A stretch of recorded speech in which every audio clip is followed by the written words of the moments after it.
Viewers welcome back on program. So viewers ਹੁਣ ਆਪਾਂ ਗੱਲਬਾਤ ਕਰਨ ਜਾ ਰਹੇ ਹਾਂ ਕਿ ਨਾ ਸ਼ੁਕਰੇ ਅਤੇ ਡਰਪੋਕ ਬਿਰਤੀ ਵਾਲਿਆਂ ਨੂੰ ਤਾਰੀਫ ਵੀ ਬਚਾਉਣੀ ਨਹੀਂ ਆਉਂਦੀ। ਪਿਛਲੇ ਦਿਨੀ ਪਾਕਿਸਤਾਨ ਦੇ ਪ੍ਰਧਾਨ ਮੰਤਰੀ ਇਮਰਾਨ ਖਾਨ ਨੇ ਭਾਰਤ ਦੀ ਵਿਦੇਸ਼ ਨੀਤੀ ਦੀ ਤਾਰੀਫ ਕਰਦਿਆਂ ਕਿਹਾ ਸੀ ਕਿ ਭਾਰਤ ਅਮਰੀਕੀ ਦਬਾਅ ਦੇ ਬਾਵਜੂਦ ਰੂਸ ਤੋਂ ਕਰੂਡ ਆਇਲ ਖਰੀਦ ਰਿਹਾ ਹੈ। ਇਹ ਉਸ ਦੀ ਮਜ਼ਬੂਤ ਫੋਰਨ ਪਾਲਿਸੀ ਦਾ ਸਬੂਤ ਹੈ। ਸੋ ਜਦੋਂ ਮੀਡੀਆ ਵੱਲੋਂ ਭਾਰਤ ਦੇ ਫੋਰਨ ਸੈਕਟਰੀ ਨੂੰ ਇਸ ਕੰਪਲੀਮੈਂਟ ਬਾਰੇ ਪੁੱਛਿਆ ਗਿਆ ਤਾਂ ਉਸਨੇ ਬੜੀ ਬੇਰੁਖੀ ਨਾਲ ਕਿਹਾ ਕਿ ਹੋਰ ਵੀ ਬਹੁਤ ਸਾਰੇ ਮੁਲਕ ਭਾਰਤ ਦੀ ਫੋਰਨ ਪਾਲਿਸੀ ਦੀ ਤਾਰੀਫ ਕਰ ਰਹੇ ਹਨ। ਸੋ ਇਸ ਬਾਰੇ ਆਪਾਂ ਗੱਲਬਾਤ ਕਰਨ ਜਾ ਰਹੇ ਹਾਂ। ਸੋ ਅਸੀਂ ਚਾਹਾਂਗੇ ਕਿ ਤੁਸੀਂ ਇਸੇ ਤਰ੍ਹਾਂ ਬਣੇ ਰਹਿਣਾ। ਦੇਖਣ ਸੁਣ ਲਈ ਐਂਡ ਲਿਖਣ ਲਈ ਤੁਹਾਡਾ ਸਭ ਦਾ ਬਹੁਤ ਬਹੁਤ ਸ਼ੁਕਰੀਆ ਜੀ। ਡਾਕਟਰ ਸਾਹਿਬ ਕੀ ਕਹਿਣਾ ਚਾਹੋਗੇ? देखो, एक डायलॉग जिहड़ा साडे खित्ते च पता नहीं है सी असली कि नहीं, पर रिपीट जरूर हुंदा है कि जदों सिकंदर ने पोरस नूं हरा दिता है और पोरस जिहड़ा वो बीड़ियां हथकड़ियां च जकड़िया सिकंदर दे सामने पेश किया जाता है तो वो उहनूं पुछदा है कि भी दस तेरे नाल की सलूक किया जाए, तो वो अगों कहंदा है कि जो एक बहादुर आदमी बहादुर दे नाल करदा है।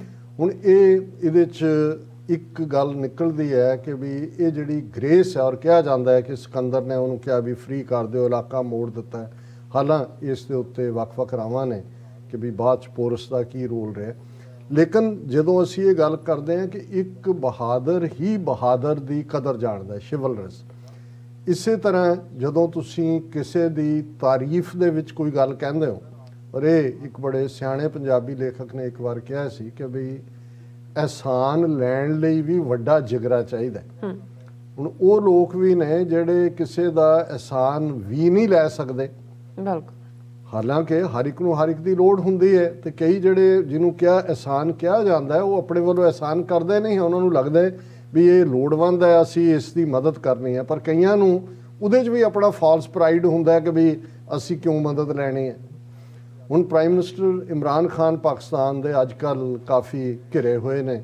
ਬੇਸ਼ੱਕ ਅੱਜ ਜਦੋਂ ਅਸੀਂ ਗੱਲ ਕਰ ਰਹੇ ਹਾਂ OIC ਦਾ ਇੱਕ ਇਸਲਾਮਾਬਾਦ ਦੇ ਵਿੱਚ ਵੱਡਾ ਸੈਸ਼ਨ ਜਿਹਦੇ 40 ਤੋਂ ਜ਼ਿਆਦਾ ਮੁਲਕਾਂ ਦੇ ਜਿਹੜੇ ਨੇ, ਹਾਲਾਂਕਿ 57 ਮੁਲਕ ਨੇ, ਬਹੁਤ ਸਾਰਿਆਂ ਦੇ ਫੋਰਨ ਮਿਨਿਸਟਰ ਔਰ ਦੂਸਰੇ ਆ ਰਹੇ ਨੇ, ਚਾਈਨਾ ਦੇ ਫੋਰਨ ਮਿਨਿਸਟਰ ਵੀ, ਔਰ ਇਸ ਦੇ ਵਿੱਚ ਜਿੱਥੇ ਅਫਗਾਨਿਸਤਾਨ ਔਰ ਯੂਕਰੇਨ ਵੀ ਡਿਸਕਸ ਹੋਏਗਾ, ਇਸ ਗੱਲ ਦੀ ਆਸ ਹੈ ਕਿ ਕਸ਼ਮੀਰ ਵੀ ਡਿਸਕਸ ਹੋਏਗਾ। ਪਰ ਜਿਹੜਾ ਇਹ ਇੱਕ ਆਨਰ ਹੈ ਪਾਕਿਸਤਾਨ ਦੇ ਲਈ ਕਿ OIC ਦਾ ਇਸ ਲੈਵਲ ਦਾ ਸੈਸ਼ਨ ਇਸਲਾਮਾਬਾਦ 'ਚ ਹੋ ਰਿਹਾ। ਪਰ ਪਿਛਲੇ ਕੁਛ ਦਿਨਾਂ ਤੋਂ ਪਾਕਿਸਤਾਨ ਦੀਆਂ ਆਪੋਜੀਸ਼ਨ ਪਾਰਟੀਆਂ ਔਰ ਈਵਨ ਇਮਰਾਨ ਖਾਨ ਸਾਹਿਬ ਦੀ ਕੁਛ ਇਤਿਹਾਦੀ ਵੀ ਉਹਨਾਂ ਨੇ ਜਿਹੜਾ ਹੈ ਉਹ ਉਹਨਾਂ ਦੇ ਖਿਲਾਫ ਨੋ ਟਰਸਟ ਮੋਸ਼ਨ ਲਿਆਂਦਾ ਹੈ ਪਾਕਿਸਤਾਨ ਦੀ ਨੈਸ਼ਨਲ ਅਸੈਂਬਲੀ 'ਚ, ਜਿਹੜਾ 25 ਮਾਰਚ ਨੂੰ ਜਿਸ ਦੇ ਉੱਤੇ ਸੈਸ਼ਨ ਹੋਣਾ ਹੈ, ਜਿਹਦੇ ਬਾਰੇ ਕਾਫੀ ਖਦਸ਼ੇ ਨੇ ਕਿ ਦੋਨੋਂ ਪਾਸਿਆਂ ਦੇ ਸਪੋਰਟਰ ਇਸਲਾਮਾਬਾਦ ਵੱਲ ਜਾ ਰਹੇ ਨੇ ਕਿ ਕੋਈ ਵਾਇਲੈਂਸ ਨਾ ਹੋਏ। ਇਸ ਦੇ ਉੱਤੇ ਵੀ ਕਿਉਂਕਿ 3 ਸਾਲ ਇਮਰਾਨ ਖਾਨ ਉਹਨਾਂ ਨੇ ਪੂਰੇ ਕਰ ਲਏ ਨੇ ਆਪਣੀ ਟਰਮ ਦੇ, ਅਜੇ ਚੌਥਾ ਸਾਲ ਚੱਲ ਰਿਹਾ। ਸੋ ਇਸ ਨੂੰ ਲੈ ਕੇ ਕਿ ਕੀ ਇਮਰਾਨ ਖਾਨ ਸਰਵਾਈਵ ਕਰ ਸਕਣਗੇ ਨੋ ਟਰਸਟ ਵੋਟ ਕਿ ਨਹੀਂ, ਔਰ ਇਸ ਦੇ ਉੱਤੇ ਕਾਫੀ ਸੁਸਾਇਟੀ ਦੇ ਵਿੱਚ ਵੀ, ਔਰ ਜੇ ਤੁਸੀਂ ਅੱਜ ਕੱਲ੍ਹ ਪਾਕਿਸਤਾਨ ਦੇ ਬਹੁਤ ਸਾਰੇ ਉਹਨਾਂ ਦੇ TV ਚੈਨਲ ਦੇਖੋ तो यही इशू हावी है।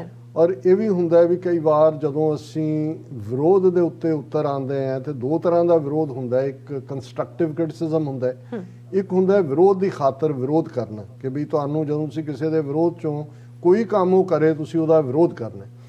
हुण इहदे च कोई शक नहीं है कि इमरान खान होरां दी फॉरन पॉलिसी, हालांकि कई उहनूं डिप्लोमेसी दी एंगल तो पूअर कहणगे, पर असीं समझदे हां भी हर बंदे दी जिहड़ी स्ट्रैंथ है उहदा मिजाज हुंदा है, वो एक पासे कमज़ोरी भी बन जाती है। और इमरान खान का मिजाज जे अमरीका ने 9/11 तो बाद अफगानिस्तान ते धावा बोलिया नैटो नूं नाल लैके, तो इमरान खान जंग दे विरोध सी, और इसे लई ईवन बाहरले मीडिया ने उन्होंने मिस्टर तालिबान खान कहंदे सी। हुण इसे तरह जदों ये यूक्रेन और रशिया का उन्हों का विजिट सी रशिया की, और उस दिन ही अटैक होंदा है यूक्रेन ते, इस मुद्दे के उत्ते भी इमरान खान की पॉलिसी, क्योंकि उन्होंने ये अमरीका नूं और जिहड़ा अमरीका का रवैया रहा है, प्रेजिडेंट बाइडन ने सारे पीरीयड्स कदे कॉल भी नहीं की है इमरान खान नूं।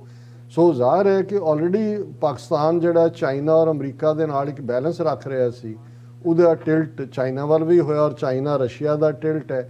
हुण इस सब दे चलदे आ जदों अमरीका अफगानिस्तान चों निकलिया 15 ਅਗਸਤ 2021 ਚ ਤਾਲਿਬਾਨ ਦੀ ਫਤਹ ਤੋਂ ਬਾਅਦ ਕਾਬਲ ਦੀ ਪ੍ਰੋਵਾਈਡ ਵੀ ਕੀਤੀ। ਪਾਕਿਸਤਾਨ ਨੇ ਆਪਣੇ 에ਅਰਪੋਰਟ ਖੋਲੇ ਦੂਜੇ ਤੀਜੇ, ਪਰ ਅਮਰੀਕਾ ਦਾ ਪ੍ਰੈਸ਼ਰ ਸੀ ਕਿ ਸਾਨੂੰ ਤੁਸੀਂ ਫੌਜੀ ਅੱਡਾ ਦਿਓ ਤਾਂ ਕਿ ਜੇ ਤਾਲਿਬਾਨ ਮੁੜ ਕੇ ਕੋਈ ਕਾਰਵਾਈਆਂ ਕਰਨ ਤੇ ਅਸੀਂ ਉਸ ਨੂੰ ਬੇਸ ਦੇ ਤੌਰ ਤੇ ਇਸਤੇਮਾਲ ਕਰ ਸਕੀਏ। ਇਮਰਾਨ ਖਾਨ ਨੇ ਉਹਦੇ ਤੇ ਲਾਈਨ ਲਈ ਐਬਸੋਲੂਟਲੀ ਨਾਟ ਕਿ ਅਸੀਂ ਠੀਕ ਹੈ, ਅਸੀਂ ਤੁਹਾਡੇ ਸਾਥੀ ਸਹਿਯੋਗੀ ਰਹੇ ਹਾਂ ਤੇ ਨਤੀਜਾ ਅਸੀਂ ਭੋਗਿਆ। 80,000 ਸਾਡੇ ਲੋਕ ਮਰੇ ਨੇ, $100 ਬਿਲੀਅਨ ਤੋਂ ਜ਼ਿਆਦਾ ਨੁਕਸਾਨ ਹੋਇਆ।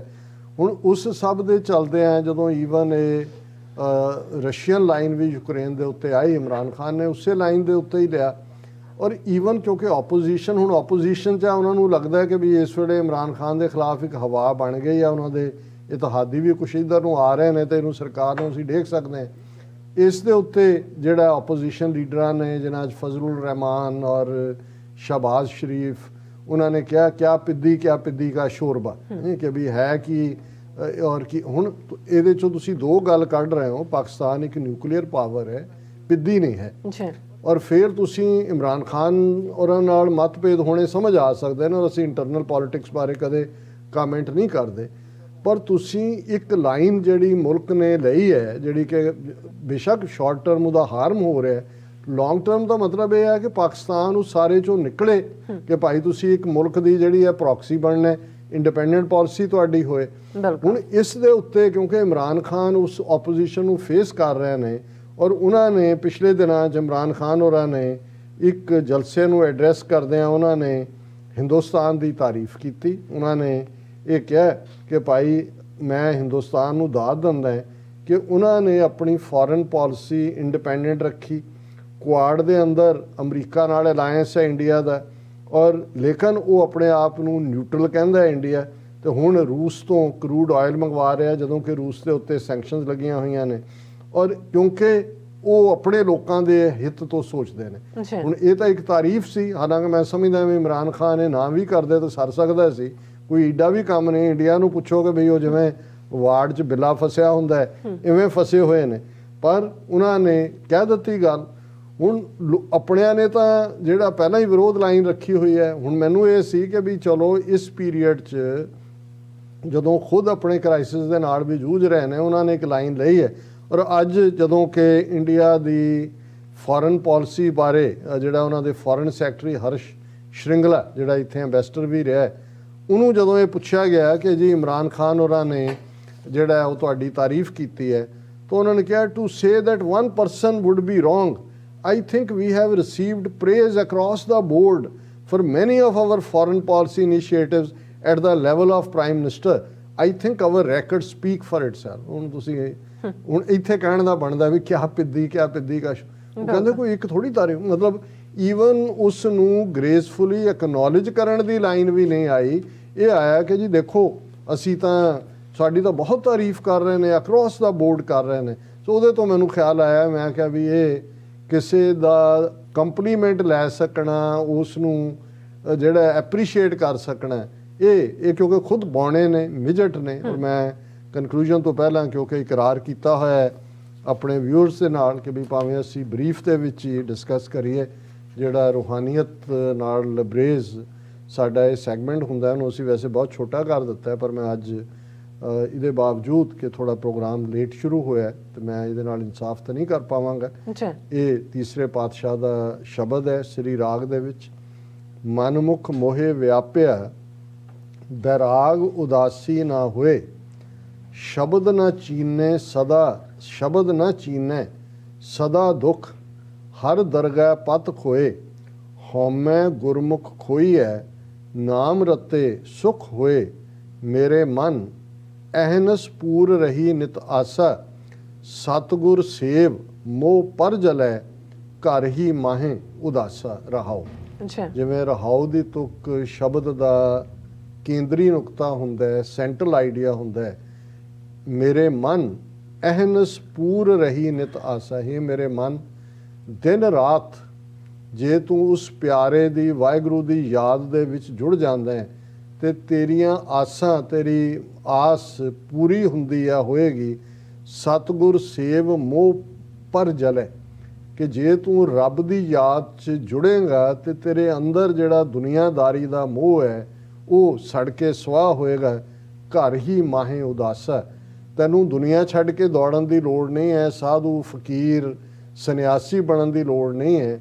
ਤੂੰ ਘਰ ਦੇ ਵਿੱਚ ਰਹਿੰਦਿਆਂ ਹੀ, ਜਿਹਨੂੰ ਗੁਰੂ ਸਾਹਿਬ ਨੇ ਫਰਮਾਇਆ, ਹੱਸਣਦਿਆਂ ਖੇਲਣਦਿਆਂ ਪਹਿਨਣਦਿਆਂ ਖਾਵਣਦਿਆਂ ਵਿੱਚੇ ਹੋਵੇ ਮੁਕਤ, ਕਿ ਤੁਸੀਂ ਪਰਿਵਾਰ 'ਚ ਰਹਿੰਦਿਆਂ ਆਪਣੇ ਜੀਵਨ ਦੇ ਸੁੱਖ ਮਾਣਦਿਆਂ ਵੀ ਰੱਬ ਦੇ ਨਾਲ ਜੁੜ ਸਕਦੇ ਹੋ। ਮੇਰੇ ਮਨ ਅਹਨਸ ਪੂਰ ਰਹੀ ਨਿਤ ਆਸਾ। ਦਿਨ ਰਾਤ ਅਹਨਸ ਹੁੰਦਾ, ਦਿਨ ਰਾਤ ਉਸ ਵਾਹਿਗੁਰੂ ਦੀ ਯਾਦ 'ਚ ਜੁੜੇ ਰਹੋ ਔਰ ਉਸ ਰੱਬ ਦੀ ਯਾਦ, ਉਹਦੀ ਸੇਵਾ 'ਚ ਆਪਣਾ ਆਪਾ ਸਮਰਪਿਤ ਕਰਕੇ ਅੰਦਰ ਦਾ ਮੋਹ ਸੜ ਜਾਂਦਾ ਹੈ ਔਰ ਤੁਸੀਂ ਇਸ ਦੁਨੀਆ 'ਚ ਰਹਿੰਦੇ ਹੀ ਜਿਵੇਂ ਕਮਲ ਦਾ ਫੁੱਲ ਚਿੱਕੜ ਦੇ ਵਿੱਚ ਹੁੰਦਾ ਹੈ ਪਰ ਚਿੱਕੜ ਤੋਂ ਨਿਰਲੇਪ ਹੁੰਦਾ ਹੈ।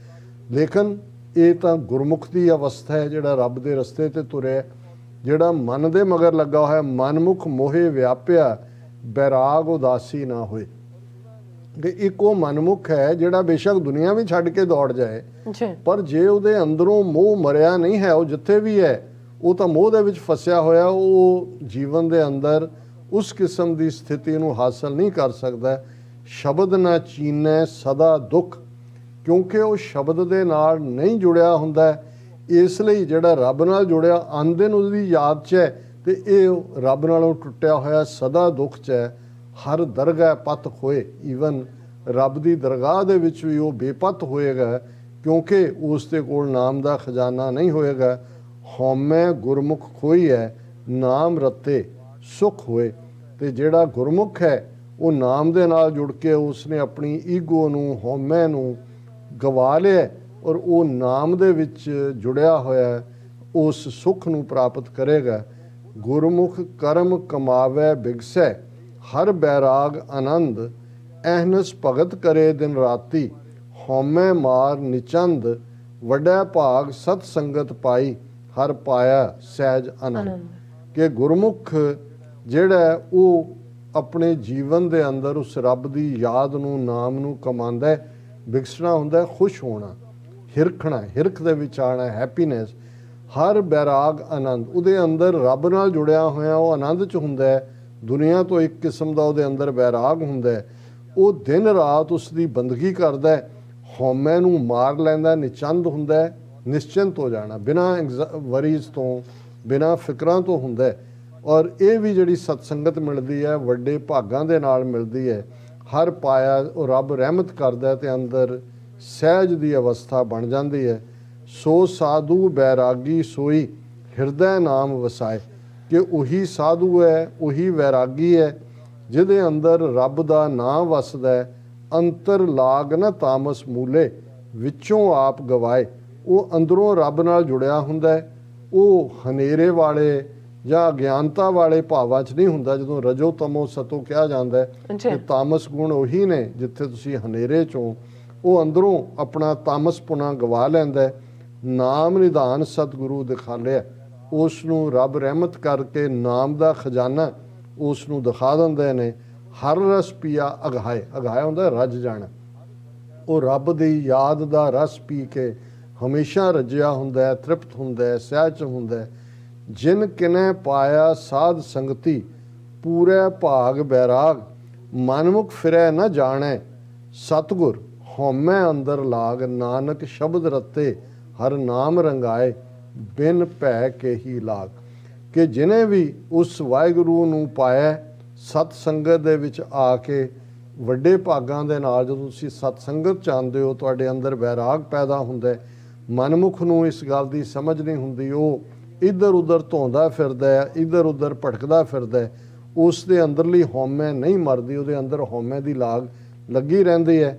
ਨਾਨਕ ਸ਼ਬਦ ਰਤੇ, ਹਰ ਨਾਮ ਰੰਗਾਏ। ਤੀਜੇ ਨਾਨਕ ਗੁਰੂ ਅਮਰਦਾਸ ਜੀ ਫਰਮਾਉਂਦੇ ਨੇ ਕਿ ਨਾਨਕ ਸ਼ਬਦ ਰਤੇ, ਕਿ ਜਿਹੜੇ ਉਸ ਰੱਬ ਦੀ ਯਾਦ ਦੇ ਰੰਗ ਵਿੱਚ ਰੰਗੇ ਹੋਏ, ਸ਼ਬਦ ਵਿੱਚ ਰੰਗੇ ਹੋਏ ਨੇ, ਹਰ ਨਾਮ ਰੰਗਾਏ, ਬਿਨ ਭੈ ਕੇ ਹੀ ਲਾਗ। ਕਿ ਉਹ ਬਿਨਾਂ ਡਰ ਤੋਂ ਵਿਚਰਦੇ ਨੇ, ਉਹਨਾਂ ਦੇ ਅੰਦਰ ਨਾਮ ਦੀ ਪ੍ਰੀਤ ਹੈ, ਉਹਨਾਂ ਦੇ ਅੰਦਰ ਅਨਦਿਨ ਵਾਹਿਗੁਰੂ ਵਾਹਿਗੁਰੂ ਦਾ ਖੰਡਾ ਖੜਕਦਾ ਹੈ। ਰੱਬ ਦੀ ਯਾਦ ਦੇ ਵਿੱਚ ਉਹ ਸਹਿਜ ਅਵਸਥਾ 'ਚ ਰਹਿੰਦੇ ਨੇ ਔਰ ਇਹੀ ਆਨੰਦ ਦੀ ਅਵਸਥਾ ਹੈ। ਜੀ ਡਾਕਟਰ ਸਾਹਿਬ, ਤੁਹਾਡਾ ਬਹੁਤ ਬਹੁਤ ਸ਼ੁਕਰੀਆ। ਤੁਸੀਂ ਅਧਿਆਇ ਸ਼ੁਰੂ ਤੇ ਅੱਜ ਦਾ ਵਿਚਾਰ ਸਾਡੇ ਦਰਸ਼ਕਾਂ ਨਾਲ ਸਾਂਝਾ ਕੀਤਾ। ਸੋ ਇਸ ਨਾਲ ਆਪਣੇ ਵਿਊਅਰਸ ਕੋਲ ਨੇ ਇਜਾਜ਼ਤ। ਵਿਊਅਰਸ, ਸਾਡੇ ਪ੍ਰੋਗਰਾਮ ਦਾ ਸਮਾਂ ਇੱਥੇ ਸਮਾਪਤ ਹੁੰਦਾ ਹੈ। ਤੁਸੀਂ ਆਪਣੀ ਰਾਏ ਤੇ ਸੁਝਾਅ ਸਾਨੂੰ ਭੇਜਣਾ ਭੁੱਲਣਾ ਸਾਡੇ ਇਸ ਪਤੇ ਤੇ sos@tvreforce.tv ਤੇ ਅਸੀਂ ਆਪਣਾ ਪ੍ਰੋਗਰਾਮ ਲੈ ਕੇ ਫਿਰ ਦੁਬਾਰਾ ਤੁਹਾਡੇ ਸਾਹਮਣੇ ਮੁੱਖ ਹੋਵਾਂਗੇ। ਤਦ ਤੱਕ ਲਈ ਮੈਨੂੰ ਤੇ ਪ੍ਰਾਰਥਨਾ ਨਾਲ ਗਿਆ ਦੋ ਦੀਤੀ ਰੋਚੀ ਵੀਰੀ ਫੋ ਬੁਲਾ ਦਿਓ ਫਤਿਹ। ਵਾਹਿਗੁਰੂ ਜੀ ਕਾ ਖਾਲਸਾ ਵਾਹਿਗੁਰੂ ਜੀ ਕੀ ਫਤਿਹ। ਰੱਬ ਰਾਖਾ।